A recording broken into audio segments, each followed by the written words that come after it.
Video games that could have been classics, but unfortunately got cancelled. Today, we're talking about Scalebound. Scalebound was going to be Platinum Games' most ambitious title and project yet. The game was announced at E3 2014. It was going to be a Xbox One exclusive, and it was being directed by Japanese hack and slash legend Hideki Kamiya. Hideki Kamiya is a legend for directing the Devil May Cry and Bayonetta series respectfully, so my guy knows how to cook something fire up. In Scalebound, you would be playing as Drew, a monster slayer, a guy who honestly is basically a fantasy version of Dante from Devil May Cry. I mean, my guy has white hair as well, he has a very slick and sarcastic but funny persona, and he loves to listen to some kick-ass music while he's kicking ass. That's why my guy got headphones around his neck. But you see, what makes this game so special and different from Devil May Cry is that Drew actually has a partnership, a companionship with his dragon called Thuban.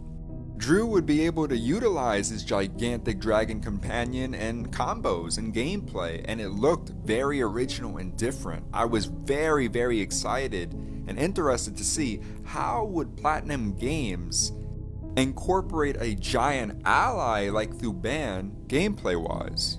There would even be segments in the game where you would be able to fly as Thuban and control him and actually use him in combat in certain instances.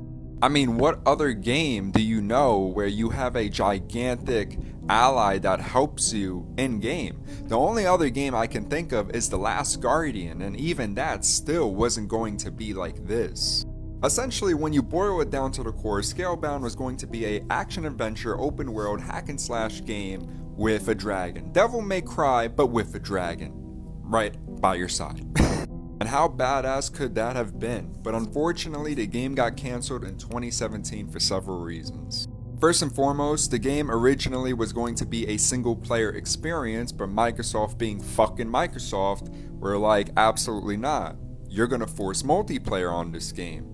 So the game was forced to have a co-op mode, a 4-player co-op mode where each player would have their own dragon and you guys, I guess, would accomplish levels together or something.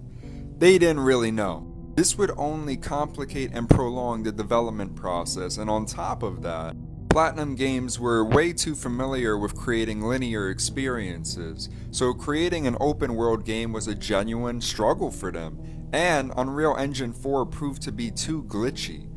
It was just too much of a mess. It's a shame because Hideki Kamiya said this was going to be his dream game. It just didn't work out.